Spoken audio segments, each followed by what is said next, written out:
Hello there and welcome to Al 24 News World News program, coming to you live from Algiers. And up next are the top stories. European ambassadors support the European Court of Justice's decisions, while the Algerian news agency says these rulings highlight a plea for support and label Moroccan actions as distraction.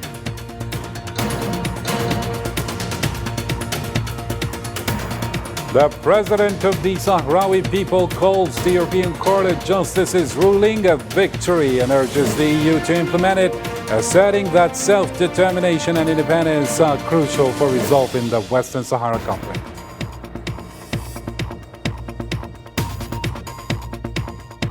Also in our news, Morocco proposes a law granting citizenship to Zionist descendants as part of its normalization efforts with the entity, facing backlash from organizations that denounce it as treason and call for public action.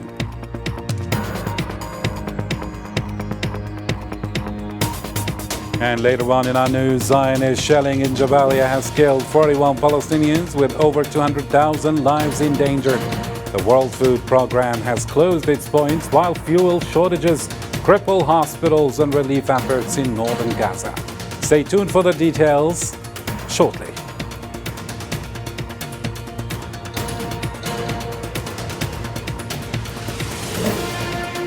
Hello again and welcome to the program. First off in our topical news, the Algerian Ministry of Foreign Affairs summoned ambassadors from all European countries to discuss their nation's statements about recent European Court of Justice decisions.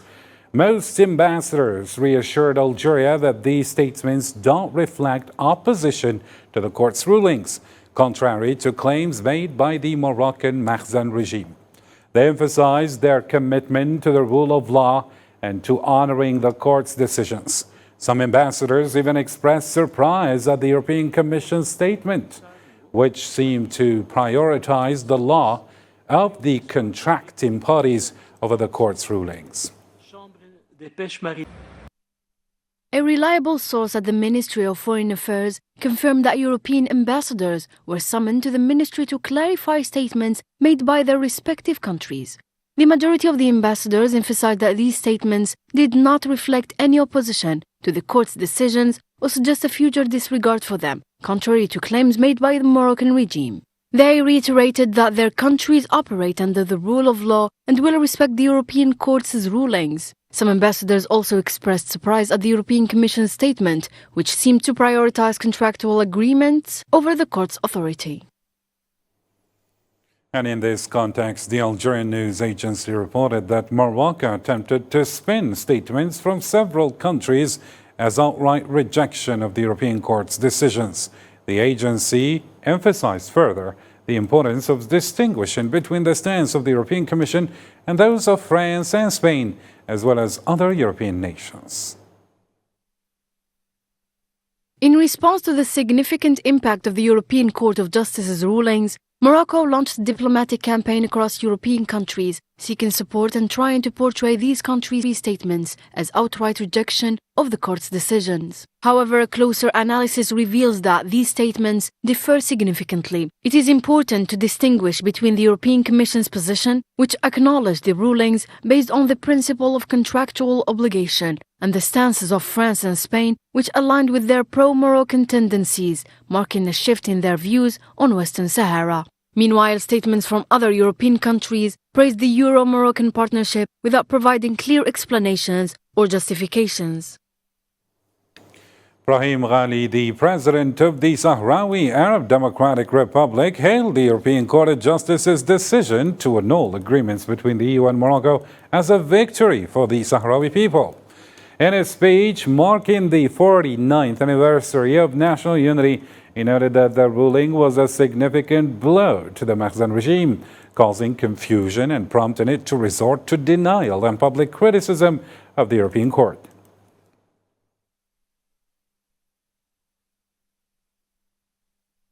The ruling of the European Court of Justice is a significant victory for the Sahrawi people, a triumph for truth, law, justice and legitimacy. The shock to the Moroccan regime was immense, leading to clear confusion, even to the extent that it denied any connection to the matter despite being the second party in the legally void agreements and the main actor in the acts of theft, aggression and violation of the law. Moreover, it has surpassed the limits of decency, ethics and decorum as the Moroccan regime openly attacked the highest European judicial institution, not only with the expected rejection of the ruling but by questioning the integrity of the judges, belittling their competence and labeling them as superficial. Perhaps that the Moroccan foreign minister and the regime in general have not grasped that there can be an honest judiciary, free from the influence of systematic Moroccan bribery or extortion, such as through spying via the Pegasus program and other methods.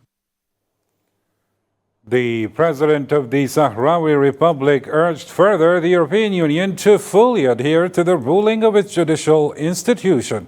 He called for the EU to rectify what he termed a grave mistake of signing illegal agreements with the Moroccan occupation state. We expect the European Union to fully and strictly comply with the ruling of its highest judicial institution and for the European Commission and the European Council to correct the grave mistakes represented by signing illegal agreements with the occupying and expansionist state of Morocco, which plunders the resources of a defenseless and oppressed people in a region awaiting decolonization and registered with the United Nations on this basis.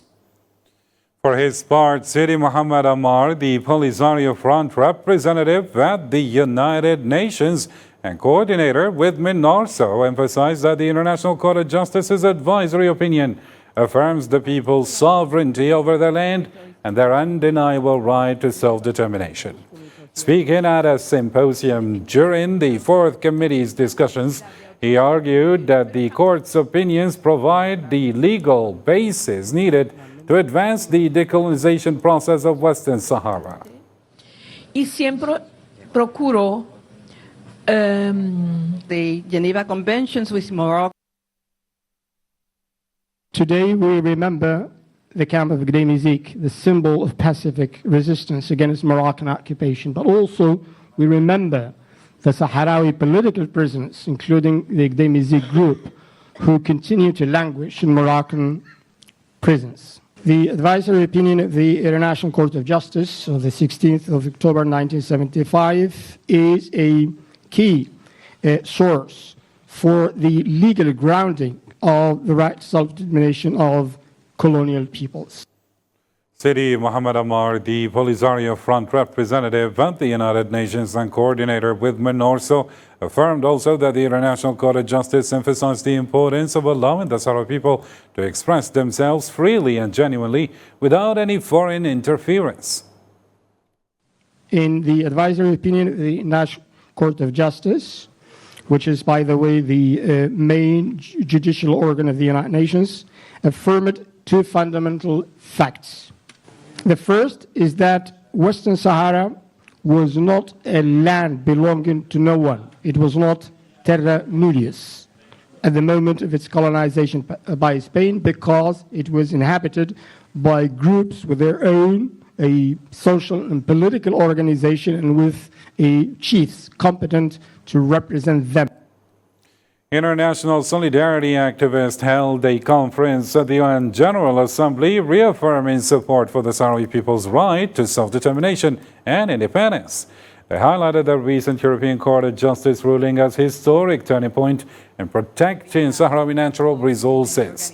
The speakers also compared the Western Sahara issue to East Timor's decolonization process and expressed disappointment that Spain has not taken responsibility for its role in Western Sahara's decolonization. En el territorio, que es el derecho internacional. Potencias colonizadoras. So, what the difference is that Portugal assumed this responsibility as the administrative power and the need to exercise the right, and the need of the Timorese people to exercise the right to self-determination. So there were some developments in Indonesia that led to a referendum in 1999 organized by the United Nations under the rules of universal suffrage, men and women, and in 1999 the East Timorese people voted and rejected annexation. And elsewhere, the Sahrawi community in the Basque Country set up a solidarity stand in Mondragon, Spain, to celebrate the National Day of Unity in Western Sahara. Participants expressed their strong support for the Polisario Front as the sole legitimate representative of the Sahrawi people in their quest for self-determination and independence.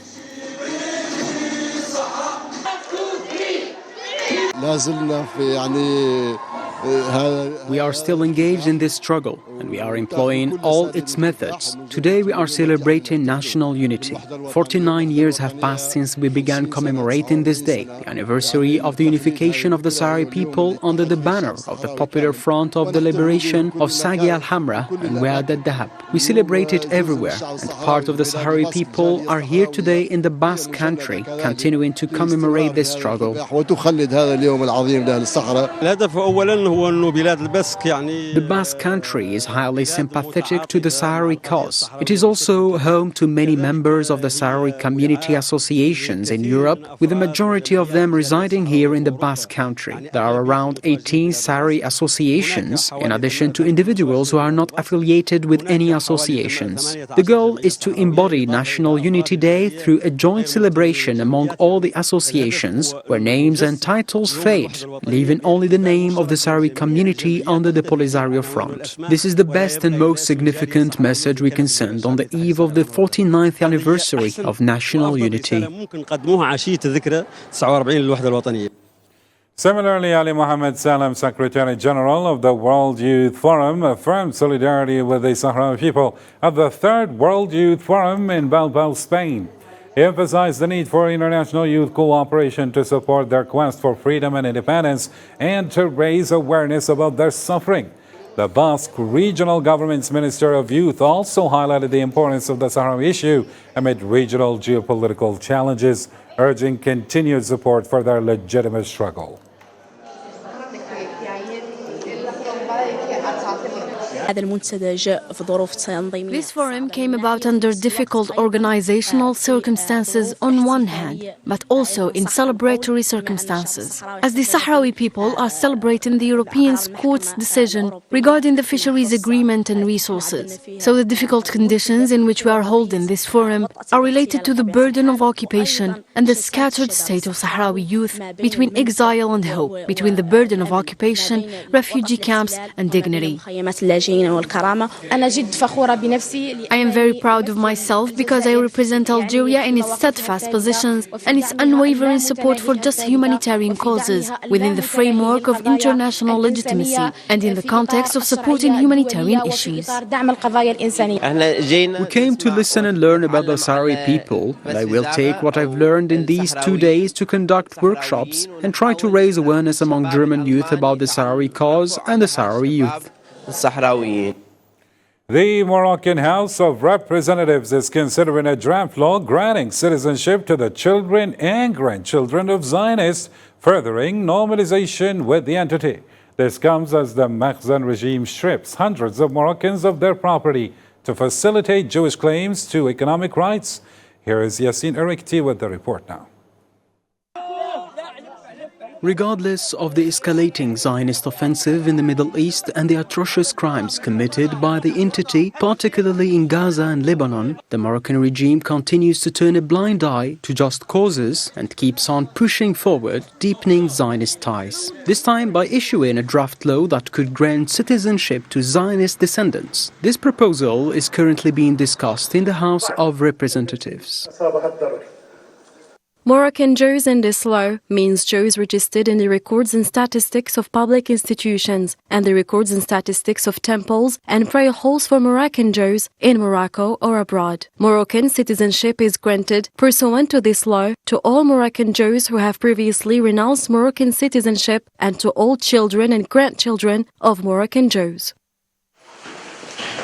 The legislation has stirred a lot of controversy, raising suspicions, especially as demands from Zionist groups for compensation over properties left behind in Morocco intensify, potentially totaling billions of dollars. The state works with other actors to restore the economic, financial, cultural and other rights of the Moroccan Jewish community that were harmed and their interests were harmed when they left Morocco. Moreover, the proposal outlines provisions for integrating these descendants into Morocco's economic, political and religious institutions, even making Hebrew a recognized language of communication. The state works to provide various facilities, capabilities and resources to integrate the children and grandchildren of Moroccan Jews into economic, political, religious, cultural, social and other life. And the Hebrew language, in addition to Arabic and Amazigh, will be the language of communication with the group specified in this law. As Morocco moves further toward normalization with Israel occupation, many are left questioning whether this initiative is a desperate attempt to mortgage national sovereignty in exchange for foreign interests, fueling concerns about the integrity and future of Moroccan identity. And in reaction, the Moroccan Front to Support Palestine and Combat Normalization condemned the draft law submitted to Parliament, which seeks to grant citizenship to all children and grandchildren of Zionists of Moroccan origin. They described the proposal as a betrayal of the Moroccan people, asserting that it reflects the interests of a handful of mercenaries rather than the broader population. The front warned that the law poses a threat to Morocco's stability and sovereignty by granting citizenship to settlers and individuals associated with terrorism and genocide against the Palestinian people, as condemned by international courts.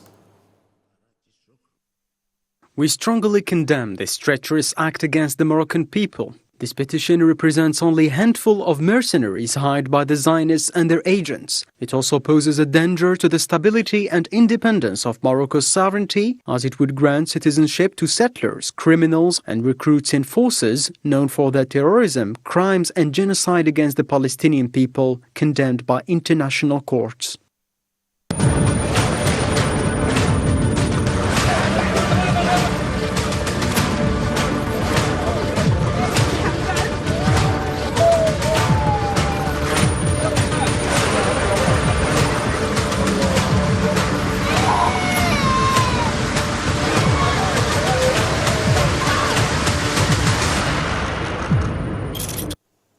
To the latest development in the Gaza file, the Palestinian Ministry of Health in Gaza reported that dozens have been martyred and injured due to Zionist bombings that destroyed several buildings in Jabalia, northern Gaza. They confirmed the recovery of 41 bodies and over 90 wounded, with many more still trapped under the rubble. Additionally, 8 Palestinians were killed and others injured from Zionist artillery shelling that hit a house in Jabalia camp. The Palestinian civil defense teams are actively searching for missing persons and the debris after the bombing of the El Harshi family's home.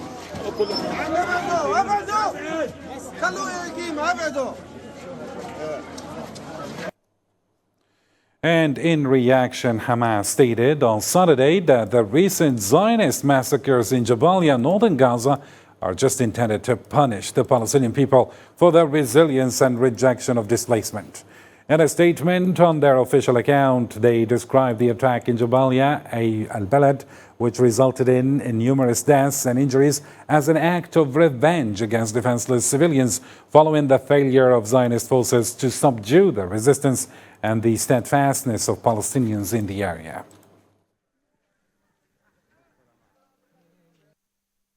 The massacre of the occupation in Jabalia is a revenge against unarmed civilians after its failure against the resistance fighters and the steadfastness of our people in the north. We affirm that the massacres of the Zionist occupation, which have intensified these days against our people in Jabalia in northern Gaza, aim to punish them for their resilience on their land and their rejection of all attempts to be displaced from their homes.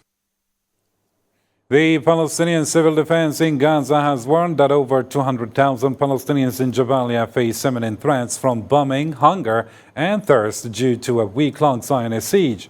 Spokesman Mahmoud Basil stated that residents lack water, food, and basic necessities, while occupation forces are blocking medical crews from accessing fuel and supplies, worsening the crisis hints.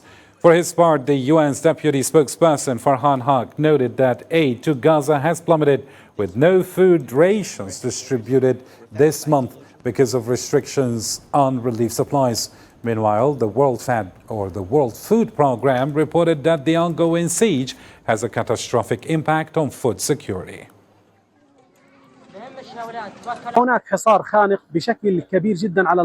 There is a severe and suffocating blockade on the citizens, lasting 7 days without food, water or any basic necessities of life. Civil defense crews, along with medical teams working to alleviate the suffering of people in the Jabalia area, are also being besieged. The Israeli occupation has not allowed the medical teams or the civil defense crews to receive any supplies or medical equipment. All of this will impact the situation of the citizens there, where more than 200,000 people are present. At any moment, we may have to mourn the martyrs who are dying not only from the Israeli siege, but also from the hunger and lack of water.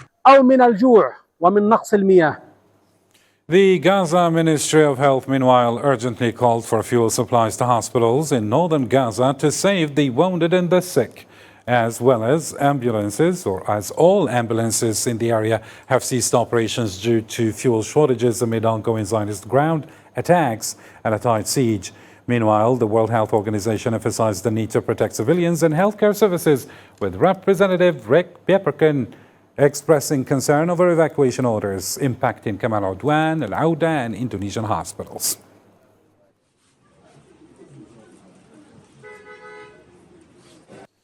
Zionist occupation forces have carried out 5 new massacres in the Gaza Strip, resulting in 49 martyrs and 219 injuries within just 24 hours.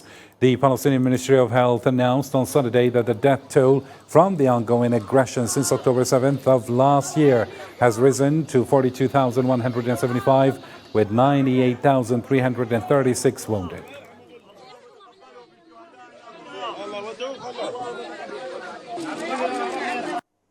Ismail Thawab, the director of the government media office in Gaza, stated in an interview with Al-Aqsa TV that the ongoing situation in the Strip constitutes a crime against humanity. He emphasized that the occupation's intentions are evident in their plans to kill, exterminate, and forcibly displace Palestinians. The Israeli occupation army is pressuring children and women to evacuate their homes, as well as residential neighborhoods, shelters and displacement centers, forcing them to move to the southern regions. This constitutes a crime against humanity. We condemn this ongoing crime of forced displacement, murder and genocide against the Palestinian people, as well as the destruction and displacement occurring across all regions of the Gaza Strip and in the Jabalia camp. We are facing a complex situation driven by the Israel occupation, which seeks to undermine the health system. This is an organized process based on a carefully studied plan, supported by the American administration.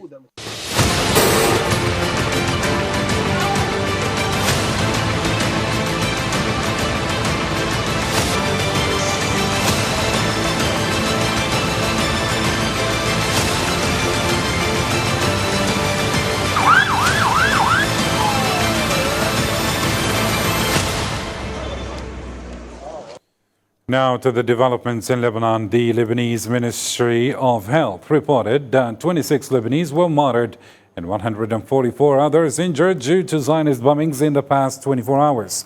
In a statement on Saturday, the ministry confirmed that the total death toll now has reached 2,255, with 10,524 wounded since the onset of the Zionist aggression on Lebanon.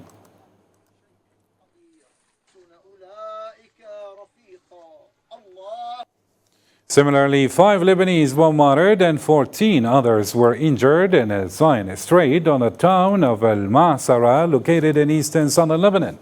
The Lebanese Ministry of Health reported that the occupation aircraft targeted homes in the area, resulting in these casualties.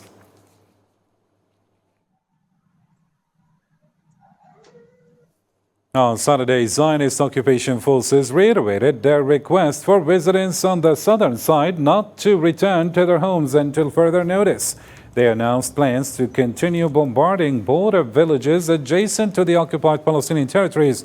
Additionally, they warned ambulance teams and medical personnel against cooperating with Lebanese Hezbollah, alleging that the group uses ambulances for concealment. The United Nations Interim Force in Lebanon, UNIFIL, reported severe damage to its bases in southern Lebanon from Zionist shelling, with containers at the Ghanaian peacekeeping force site destroyed. UNIFIL spokesman Andrea Tenenti called the situation extremely difficult and warned of potential regional conflict. In response, 10 non-permanent members of the UN Security Council called for an immediate halt to attacks on UNIFIL, labeling such actions as a serious violation of Resolution 1701 and international humanitarian law. Italy, Spain and France condemned the Zionist targeting of UNIFIL in a joint statement describing the attacks as unjustified and demanding their immediate cessation. They emphasized that these assaults violate the occupation's obligations under Resolution 1701. Over 1 million Lebanese have fled their homes in search of safety, while those who remain are determined to confront the challenges posed by the Zionist occupation.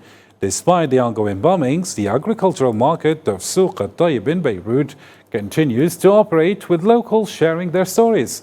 Here's Selma Nasib with more details in this story.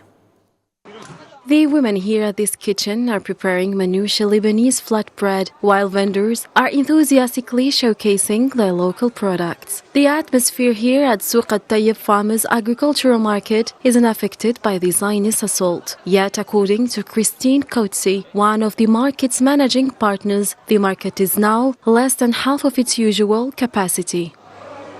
Actually, the capacity is half the usual one, because usually we have like 75, at least 80 producers joining from everywhere in Lebanon. Today we're like at 20, 25, maybe a little bit more.